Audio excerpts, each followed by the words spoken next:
Hello दोस्तों, कैसे हैं आप लोग। मेरे YouTube channel English in Gurukul में आपका एक बार फिर से स्वागत है। तो कैसा है, क्या हाल चाल है आप लोगों का? सब बढ़िया, अच्छा है। कल पेट का एग्ज़ाम था, कल परसों, तो आज भी शायद है। तो ट्रेन में इतना बुरा हाल क्या बताऊँ। मेरा भी था, मैं लेकिन ट्रेन से तो नहीं गया, मैं बस से गया। जैसे कि मुझे पता नहीं चला कि ट्रेन में क्या हालात थे, लेकिन कुछ लोग स्टेटस लगाए थे जिससे पता चला कि हाँ इतना बुरा हाल था। अब क्या ही किया जाए, एग्ज़ाम भी देना है, बहुत लोगों ने एग्ज़ाम छोड़ा। चलिए खैर ठीक है। तो आज हम लोग देखेंगे कंजंक्शन, क्योंकि हम लोग क्लास तो पूरा पढ़ लिए थे, सेंटेंस भी पूरा पढ़ लिए थे। हमको शुरू करना है सिंथेसिस। सिंथेसिस का भी वीडियो मैं आज ही से स्टार्ट कर दूंगा, लेकिन उससे पहले मैं कंजंक्शन का वीडियो इसलिए बना रहा हूँ ताकि वो जो क्लास था, dependent class, independent class, complex sentence, compound sentence, ये अच्छे से समझ में आ जाए। तो इसलिए मैं आज कंजंक्शन के बारे में बताऊंगा। कंजंक्शन क्या होता है, किसे कहते हैं, कितने प्रकार के होते हैं, कौन कौन से होते हैं, इसके बारे में आज जानेंगे। ठीक है, तो आज हम लोग देख लेते हैं कंजंक्शन के बारे में। तो अब इसकी परिभाषा यानी डेफिनेशन को अगर देखा जाए तो ये है इसका डेफिनेशन। क्या है? अ वर्ड और अ ग्रुप ऑफ वर्ड्स।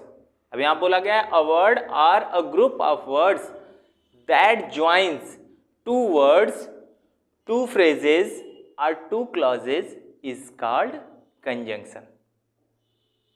ठीक है, यानी वह शब्द या वह शब्दों का समूह जो क्या करे, किसी दो वर्ड्स को जोड़े, दो फ्रेजेस को जोड़े या दो क्लॉजेस को जोड़े, वही क्या कहलाता है?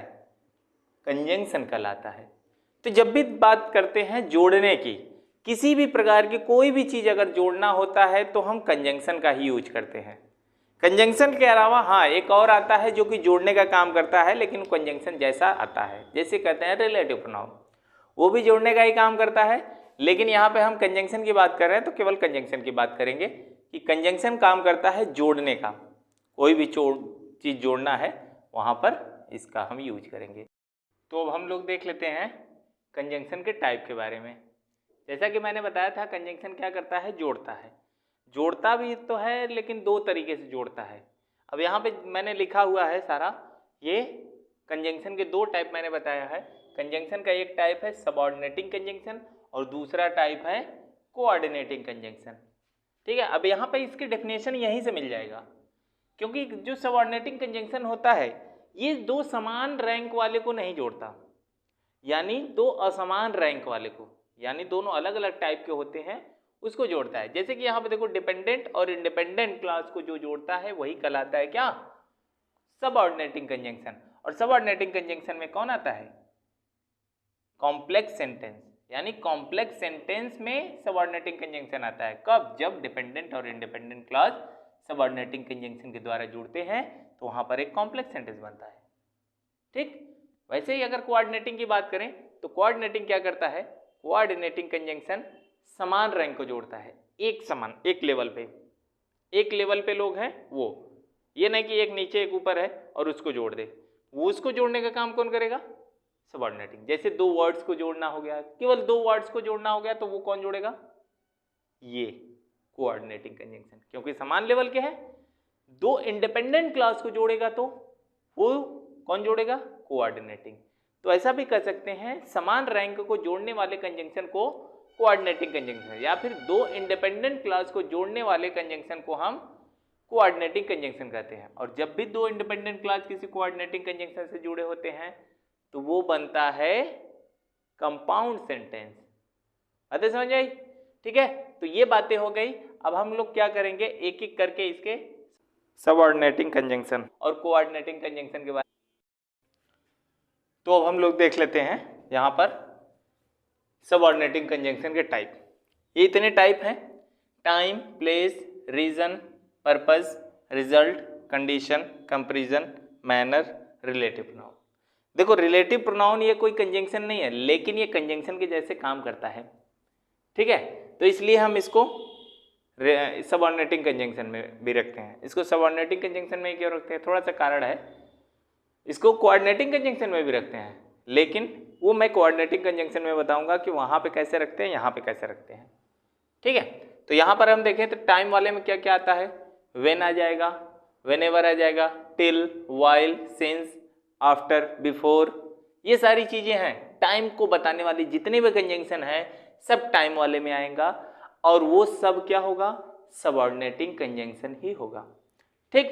अगर अब हम इसमें देखें तो यहाँ पर प्लेस है, तो प्लेस के बारे में बात करें तो स्थान, और स्थान के लिए वेयर, वेयर एवर, और किसी भी, मुझे तो और लगता नहीं है कि कोई और है, लेकिन अगर कोई और होगा तो आप बताइएगा कि और कोई कंजंक्शन है जो प्लेस के बारे में बताता है, प्लेस के लिए यूज होता है, तो कमेंट में बताइएगा। रीजन, कारण, और कारण बताने के लिए बिकॉज, सिंस, एज। अगर हम देखें तो सिंस ऊपर वाले में भी देखो यूज हुआ है, और सिंस यहाँ पर भी। यहाँ पर सिंस का मतलब हो जाएगा चूंकि या फिर क्योंकि, वहां पर सिंस का मतलब हो जाएगा जब, समय और कारण। पर्पज की बात करें तो पर्पज में आ जाता है so that, in order that और लेस्ट। ये इंपॉर्टेंट है, इंपॉर्टेंट इसलिए है क्योंकि इन सब के बाकी सबको देखें तो उसके बाद क्या आएगा उससे नहीं मतलब होता है, लेकिन यहाँ पर so that, in order that के बाद हमेशा या तो मे का यूज होगा या तो माइट का यूज होगा, ठीक है। मे का यूज तब होगा जब प्रेजेंट या फिर फ्यूचर का रहता है टेंस, तब हम सो दैट के बाद या इन ऑर्डर दैट के बाद हम मे का यूज करते हैं। लेकिन जब वही पास्ट की बात आ जाती है तो उसके बाद हम माइट का यूज करते हैं। लेकिन लेस्ट की बात करें तो लेस्ट के बाद हमेशा शुड मॉडल वर्ब का यूज किया जाता है, ठीक है। रिजल्ट में देखें तो यहां पर भी सो दैट ही है, लेकिन यहां पे सो दैट के बीच में खाली स्थान है, ठीक है, ब्लैंक है, तो यहां पर हमेशा एक एडजेक्टिव आता है। तो लेकिन इन दोनों के बीच में एडजेक्टिव, ये भी सो दैट, ये भी सो दैट, लेकिन बीच में कुछ ना कुछ आएगा, तो वो होगा परिणाम यानी रिजल्ट। कंडीशन की बात करें तो कंडीशन में आता है इफ, अनलेस, इन केस। तो तीनों का मतलब यानी कंडीशन बताता है कि यदि वह मेरे पास आता है तब मैं उसकी मदद करूंगा, नहीं आएगा तो कैसे करूंगा, ये तो बात नहीं हुई ना। तो जब आएगा तभी तो मदद होगा, नहीं आएगा तो मदद नहीं होगा। तो यहाँ पे कंडीशन है कि आएगा तभी। कंपैरिजन, कंपैरिजन की बात करें तो कंपैरिजन में आता है एज, सो, एज और देन। और ध्यान से देखें इसको तो ये डिग्री में आता है, डिग्री का यूज, इन दोनों का यूज पॉजिटिव डिग्री एडजेक्टिव में किया जाता है और इसका यूज कंपैरेटिव डिग्री में, ठीक।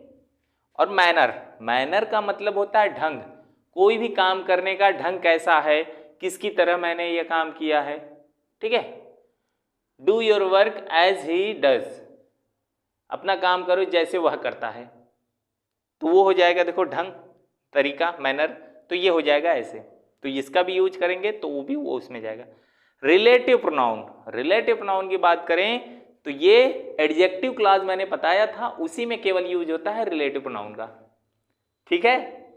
तो वहां पर एडजेक्टिव क्लास में यूज होता है, लेकिन एक बात ध्यान देना है, ये तभी ये सबऑर्डिनेटिंग कंजंक्शन होगा जब इसके बाद, जब इसके पहले कॉमा का यूज नहीं हुआ रहेगा, ठीक। अगर जैसे ही इसके पहले कॉमा का यूज होगा वो सबऑर्डिनेटिंग कंजंक्शन से हट के वो चला जाएगा कोऑर्डिनेटिंग कंजंक्शन में, ठीक है। तो इतनी बातें हो गई, लेकिन तो इसमें कुछ तो छूट रहा है, एक है, एक तो रह गया एक, वो है 10वें नंबर का, कौन सा, वो है कंट्रास्ट। कंट्रास्ट, कंट्रास्ट यानी विरोध, ये विरोध करता है, ये विरोध। इसमें कौन कौन सा आता है, एक आता है दो, एक आता है ऑल्दो, और एक आता है इवन इफ। ये हो गया इसमें कंट्रास्ट, यानी विरोध बताने के लिए यूज किया जाता है। He is poor, he is honest, इन दोनों सेंटेंसों को जोड़ना होगा तो कहेंगे although he is poor he is honest, यद्यपि वह गरीब है फिर भी वह क्या है, ईमानदार है, विरोध है ना। तो ऐसी बातें हो गई। तो ये सारी चीजें हो गई कंजंक्शन, तो इसका स्क्रीनशॉट ले लो। अब इसके बाद हम लोग देखेंगे कोऑर्डिनेटिंग कंजंक्शन, स्क्रीनशॉट ले लो। तो अब हम लोग यहाँ पर कोऑर्डिनेटिंग कंजंक्शन के बारे में जान लेते हैं। क्या होता है कोऑर्डिनेटिंग कंजंक्शन, इसके बारे में तो मैंने बता ही दिया है। इसके टाइप के बारे में, वैसे मुख्य रूप से ये 4 ही टाइप होते हैं, जिसमें से एक रिलेटिव प्रोनाउन भी होता है, जैसा कि मैंने सबऑर्डिनेटिंग कंजंक्शन में भी बताया कि होता है, तो यहाँ पर भी होता है। ठीक है, तो वो कैसे होता है वो मैं बताऊंगा अभी, ऐसी घबराने वाली कोई बात नहीं, घबराना मत, मैं हूँ आराम से एकदम। तो यहाँ पर कम्युलेटिव कंजंक्शन में क्या होते हैं, जोड़ बताने वाले, जिसमें कौन कौन सा आता है, एंड आता है, बोथ एंड आता है, एज वेल एज आता है, नॉट ओनली बट आल्सो आता है। तो नॉट ओनली बट आल्सो एक ही कंजंक्शन है, ये पूरा एक ही कंजंक्शन है, और यहाँ पे कोई फ्रेज आ सकता है, कोई क्लॉज आ सकता है, या फिर कोई वर्ड भी आ सकता है। ठीक है, और यहाँ पर भी ये भी देखो, एक क्या है, ग्रुप ऑफ वर्ड्स है। कंजंक्शन के डेफिनेशन में मैंने बताया था कि ग्रुप ऑफ वर्ड्स होता है, यहाँ पर एक वर्ड है, यहाँ ग्रुप ऑफ वर्ड्स है।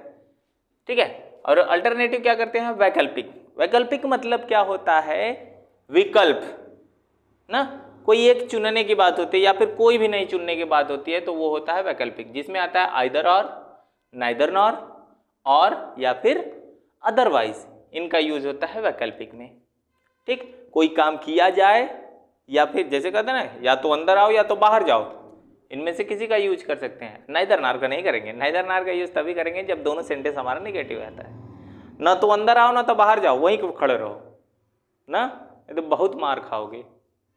ठीक, एडवर्जेटिव की बात करें तो एडवर्जेटिव क्या करता है, विरोध बताता है, विरोध करता है। जैसे कि उसमें कौन था विरोध, जो मैं भूल गया था गलती से, वहां पर एडवर्जेटिव में क्या था, विरोध, जो कि था क्या, उसमें दो, ऑल दो, इवन इफ, ये सारे थे, लेकिन इसमें क्या है, बट, येट, स्टिल और नेवरदलेस, इनका यूज होता है एडवर्जेटिव में, कोऑर्डिनेटिंग कंजंक्शन। इलेटिव की बात करें तो इलेटिव परिणाम बताते हैं, उसमें भी परिणाम वाला था, उसमें परिणाम वाला एक ही था ना, वहां पे परिणाम था so dot dot dot that, और यहां पे क्या है, देयरफॉर, फॉर, सो, हेंस, ये सब क्या है, परिणाम बताने वाले हैं। ठीक, और बात आती है रिलेटिव प्रोनाउन की। रिलेटिव प्रोनाउन मैंने बोला था कि रिलेटिव प्रोनाउन ये सबऑर्डिनेटिंग कंजंक्शन का भी काम करते हैं और कोऑर्डिनेटिंग कंजंक्शन का भी काम करते हैं। जब उस रिलेटिव प्रोनाउन के पहले कोई कॉमा लग जाता है तो वो काम करने लगता है कैसा, सबऑर्डिनेटिंग कंजंक्शन के जैसा, सॉरी, कोऑर्डिनेटिंग कंजंक्शन के जैसा। लेकिन जब उसके पहले कॉमा नहीं लगा होता है, बस ऐसे ही यूज कर दिया जाता है, तब वो काम करता है कैसा, सबऑर्डिनेटिंग कंजंक्शन के जैसा। ठीक है, तो इतनी बातें समझ में आई। कंजंक्शन यहाँ पे समाप्त होता है। तो जो भी चीज़ें नहीं समझ में आई होंगी तो बता देना। अब थोड़ा सा एग्जाम्पल हम लोग देख लेते हैं इसके पे, दोनों मिक्स करके, फिर उसके बाद देखेंगे कि कौन सा एग्जाम्पल किस कंजंक्शन से बना है। और कंजंक्शन हम पहचान गए तो हमारा सेंटेंस भी हम पहचान लेंगे कि कॉम्प्लेक्स है कि कंपाउंड है। ठीक है, क्योंकि कॉम्प्लेक्स सेंटेंस में हम सबऑर्डिनेटिंग कंजंक्शन का यूज करते हैं और कंपाउंड सेंटेंस में हम कोऑर्डिनेटिंग कंजंक्शन का यूज करते हैं। तो हम देख लेते हैं एक्सरसाइज, इसका 5 क्वेश्चन है। अब इसमें कंजंक्शन ढूंढना है, कंजंक्शन तो ढूंढ लेंगे, उसको पहचानना है। तो मैंने पीछे बताया कि जो कंजंक्शन होता है, एक तो सबऑर्डिनेटिंग कंजंक्शन है और एक कोऑर्डिनेटिंग कंजंक्शन है। अगर सबऑर्डिनेटिंग कंजंक्शन होगा तो वो सेंटेंस कैसा होगा, वो होगा कॉम्प्लेक्स सेंटेंस, और कोऑर्डिनेटिंग कंजंक्शन होगा तो वो होगा कंपाउंड सेंटेंस। तो यहाँ पर हम देखते हैं, तो यहाँ पर अगर देखें तो यहाँ पर इसमें ये कंजंक्शन है, पहले कंजंक्शन ढूंढ लेते हैं। तो सो इसमें कंजंक्शन है और इसमें कहाँ गया, इसमें दैट कंजंक्शन है, केवल दैट है, नहीं, यहाँ पर देखेंगे सो और डॉट डॉट डॉट दैट करके है, ये सो दैट। और यहाँ पर देखेंगे तो ये आ गया हमारा कंजंक्शन। ठीक, यहाँ पर क्या आया है, ये आया है, और यहाँ पर क्या आया है, ये आया है। ठीक, इतना है। तो अब हम देख लेते हैं कि क्या है। He has no money, so he left his studies. उसके पास पैसे नहीं है, इसलिए उसने अपना पढ़ाई छोड़ दिया।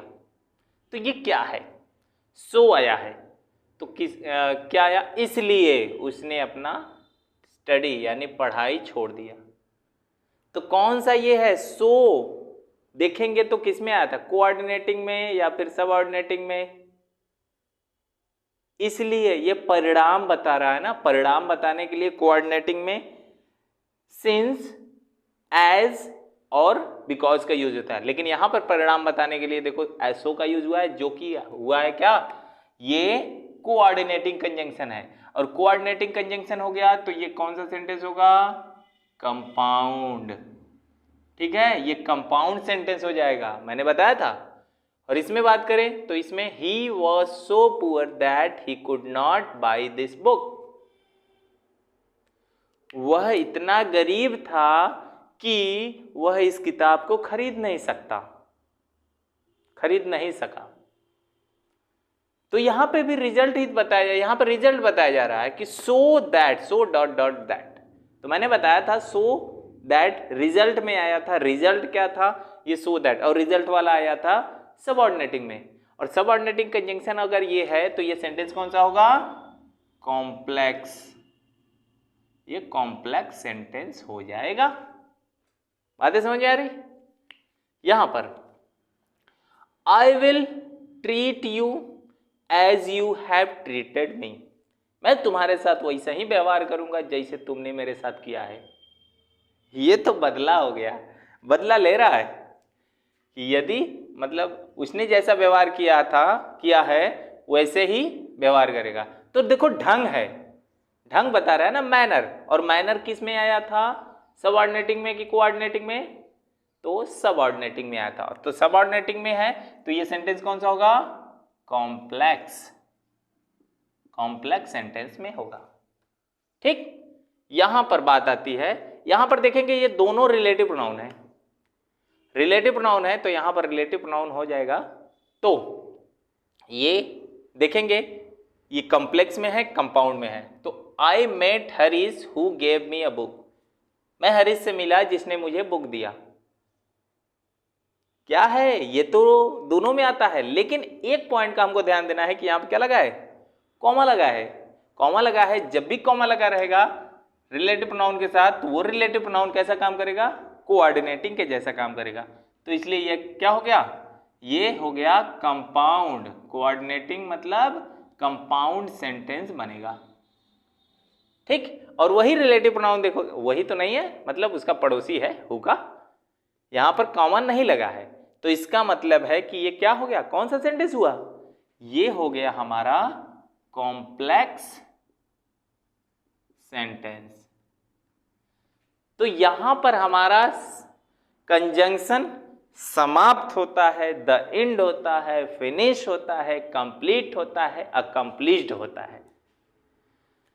तो जयराम जी की नरेशन से, जयराम जी की कंजंक्शन से हम लोग बोलते हैं अब चलते हैं, विदा लेते हैं, क्योंकि अब ये हो गया कंप्लीट। अब हमको आगे से पढ़ना है सिंथेसिस, अब स्टार्ट करेंगे और सिंथेसिस को कंटिन्यू ले चलेंगे जब तक कि सिंथेसिस खत्म नहीं हो जाता। ठीक है, तो अगर सिंथेसिस का आप लोग वेट कर रहे थे तो अगले वीडियो से सिंथेसिस स्टार्ट हो जाएगा। और हाँ, सिंथेसिस का वीडियो छोटा नहीं होगा, मिनिमम 20 मिनट का तो होगा ही होगा। 20 मिनट से कम बड़ा मुश्किल है कि हो जाए। मैं कोशिश करूंगा छोटा में बनाऊं, लेकिन समझना भी तो है, तो इसलिए थोड़ा वीडियो बड़ा बनेगा। तो इस बात पे थोड़ा ध्यान दीजिएगा। वीडियो तो देखिए बड़ा तो रहेगा, छोटा वीडियो करने में समझा नहीं पाएंगे हम। ठीक, तो अब मिलते हैं हम लोग अगले क्लास में सिंथेसिस के वीडियो में, जो कि हम लोग शुरू करेंगे सिंथेसिस। तो अलविदा लेते हैं, तब तक के लिए नमस्कार।